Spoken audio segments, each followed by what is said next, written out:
want to know. Here we go. Hey. Boy, don't touch me like you're going crazy.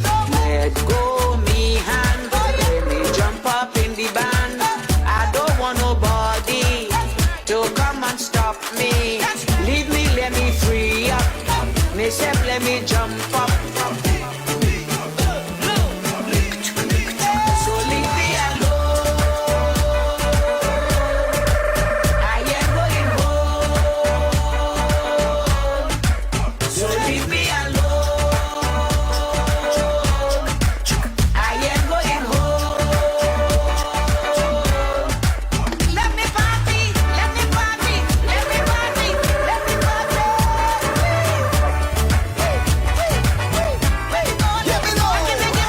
If we let we party, we having a ball. Nobody can stop we. No, not at all, I'm not hunting. Ay, ay, ay. When you see me, and the music hit me, ay, ay, ay. I just break me, getting on bad with somebody. So when you see me in the line, no matter what the time, I ready for the pumping. From back in the day till I hold and I pray, I prepared for the jumping.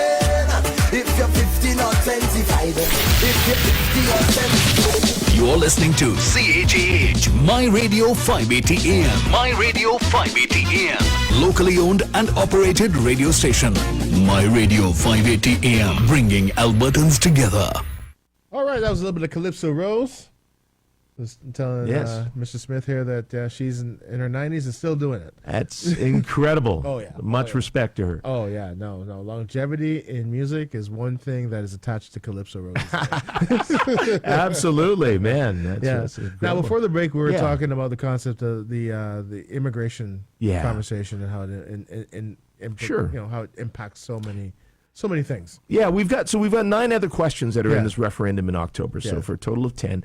And those 9 were actually announced first in February, right? Daniel Smith came and said, we're going to have a referendum this fall. Here's 9 questions we're going to ask. When you break it down, all 9 of those questions are about giving the government of Alberta, so Daniel Smith and the UCP, more control over a whole variety of things. They want control over appointing judges that are going to sit in federal court. Yeah. They want more control over immigration in a number of respects. They want more control over a number of different aspects. Yeah. Now, on the immigration questions, again, this is something that the UCP set up. We talked before about, over a year's work Yes. to bring us to this referendum on separatism. Yeah. Last summer, you remember you hear about the Alberta Next town halls? Yes. Right? So I remember remember that? those, yeah. So in June of last year, they announced a 15-person panel. The taxpayers are going to pay for them to tour around the province, hold town halls, and talk about things that were important to Albertans, but in fact, all they could talk about was these very specific topics that Daniel Smith and the UCP gave them to talk about. Yeah. One of those was questions around immigration. And if you remember, I don't know if you ever checked out the website, it was incredibly loaded. Right, they had these propaganda videos, Yeah. and you take a survey. Do you think this is a great idea, or do you think this is a really great idea? So it was ridiculous. But talking about immigration and taking more provincial control of immigration was part of that. Fast forward to December. The panel, which was chaired by Daniel Smith, issues a report to Daniel Smith. So Daniel Smith writes to Daniel Smith and says, this is what you should do. Oh. So with the questions that Daniel Smith put forward on the topics from Daniel Smith, Daniel Smith told Daniel Smith to go ahead and take action. So Daniel Smith announced at the end of February that she's holding a referendum on these same questions. Oh, after she told herself that she should Yes. do this. Okay. Exactly. So this isn't coming from Albertans, or Yeah. at least not a vast majority of Albertans. Frankly, we just want to see something happen, see them improve health care, bring the cost of living down, Yeah. get the schools uncrowded.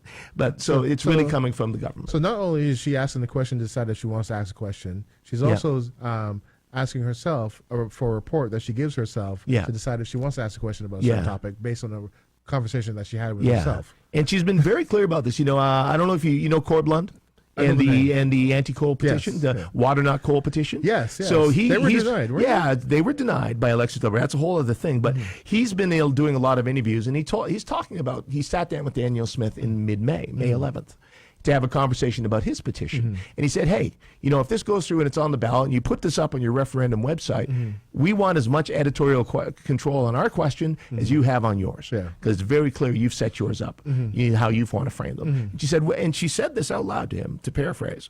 She said, well, of course, we have a very particular outcome we want from this, so we frame the questions in a way to support that. And that's dangerous. So, and to be very clear, we're using Alberta taxpayer dollars for all of these steps along the way. And now they're using it to create this website to run a $130 million referendum to get Albertans to vote on a question the way the government wants them to vote. So the government is using your money to tell you how you should vote on a question that they tell you that they need to ask. And that's why it's important to understand if up is down or down is up. Absolutely. Because you might think you're, answering the question a certain way, but you really are doing the complete opposite. Absolutely. And we got to remember in February as well, when the provincial government, Daniel Smith, was looking at having to introduce a $10 billion deficit, right? That was what they had in their budget, at a time when they'd been seeing some near record levels of resource revenue. So, they blew the boom in the middle of a boom. Yeah. And so they came out, when they dropped their budget, they said, well, it's because of immigrants. Too many new people coming to Alberta, and all these people using up our healthcare resources and our education resources, and the federal government blew it up. The fact is, the federal government has taken a number of steps. So we've significantly reduced the level of immigration coming to Alberta. They have. And of course, they were been running their Alberta's Calling campaign, begging and asking people to come to Alberta, but they didn't make the investments or anything to actually into the infrastructure. In fact, they've been badly underfunding a lot of our public services. So that's all what's kind of going into these questions now, where Daniel Smith and UCP are asking, give us more control over immigration. We want to pick and choose which people come here. They talk about, we want economic immigrants, which seems to suggest then you don't want the kinds of folks that need help, or political refugees, or the people who might need support. Or from certain countries. Well, that's the thing. Countries that you deem, the whole idea of third world versus first world versus G7 type countries. That's a big thing. But I mean, there are a lot of things within the immigration system that are not functional perfectly. There's no such thing as a perfectly functioning anything. Yes. In any level of government. But it doesn't mean that your response is to become xenophobic. Right. The response should be, okay, well, if this part isn't working, what can we do to kind of tweak it and make it work a little bit, function better? Right. Not, let's take a big cleaver, cut it down along lines that we deem as tribal. Absolutely. And then come back at it from that perspective. That and ultimately, one of the big things for me, Greg, is if somebody wants more power, I kind of want to take a look at what are you doing with the power you got? Yeah. How are you handling the things? Because, it's governments are given these things on behalf of Albertans, right? So they're supposed to be kind of stewards of this. They're taking care of this on our behalf, make sure these things are running well and serving everybody. So how well are they doing with the stuff they have control over? Well, how's that healthcare system doing? What are the wait times like in our ERs, right? What's the situation there? What are things looking like in our schools with the overcrowding and all the things that are going on there? And even beyond just, how they're handling those systems, how are they behaving when it comes to things like our court system? They want more control over appointing provincial judges. Just last week in Calgary, a sexual assault trial got thrown out. Okay. And why did it get thrown out? Because when they arrived at the court for the day of the trial, the judge was there, the lawyers were there. They didn't have enough support staff to actually operate the court that day. What? So the trial got shut down, and that trial got thrown out. How does that even happen? And that's all within provincial responsibility, right? They're the ones funding the courts. They're the ones making sure. They can't handle that. But now they want to say they want to appoint federal judges for the federal courts. Well, speaking about the law enforcement side of things, there's also that question of the provincial police force. Yeah. Now, I lived in Toronto for a long, long time. For those of you listening that don't really understand how Toronto is set up, Toronto has the OPP, Ontario Police Services, right? And then there are layers, like you have Durham Region, Toronto Metro, Peel Region, and then above everything else is RCMP and CSIS and those guys. So when I hear provincial police force, I'm thinking, oh, well, it's like the OPP that we have in Ontario. What is the debate around it here in Alberta? Well, the challenge around it is that, first of all, if you're going to bring a new, that's a drastic change, right? So it's a big expense. It's a lot of infrastructure, a lot of cost involved to make that switch, right? To move the RCMP out and bring a provincial police force in. So if you're going to make that drastic a change, well, there should be a problem you're actually trying to solve.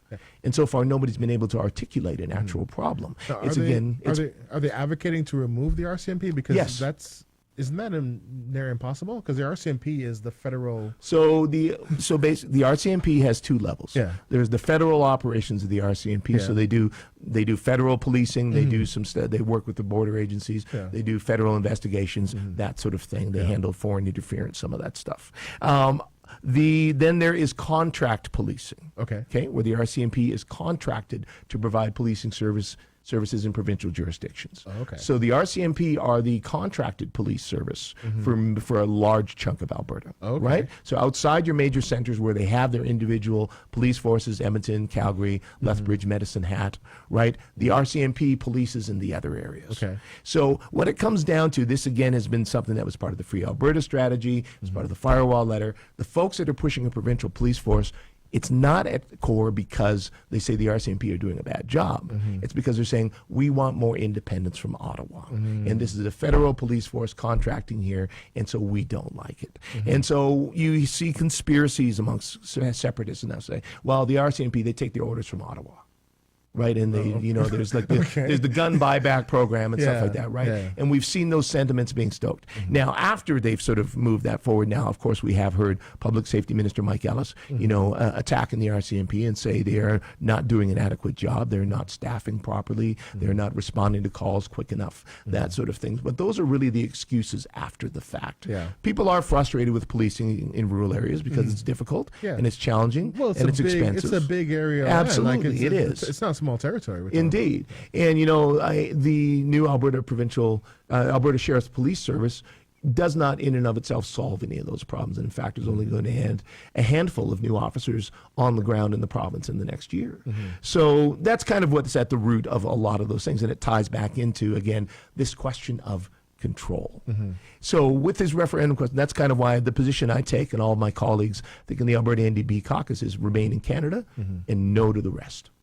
This is all about a government that has been taking all kinds of control. We've never had a provincial government that's interfered so much in municipal politics, in every other area, that's put their thumb on the scale, that's interfered in what are supposed to be independent provincial agencies. And this is them coming to the table and saying, give us more power. Well, we'll talk more after this.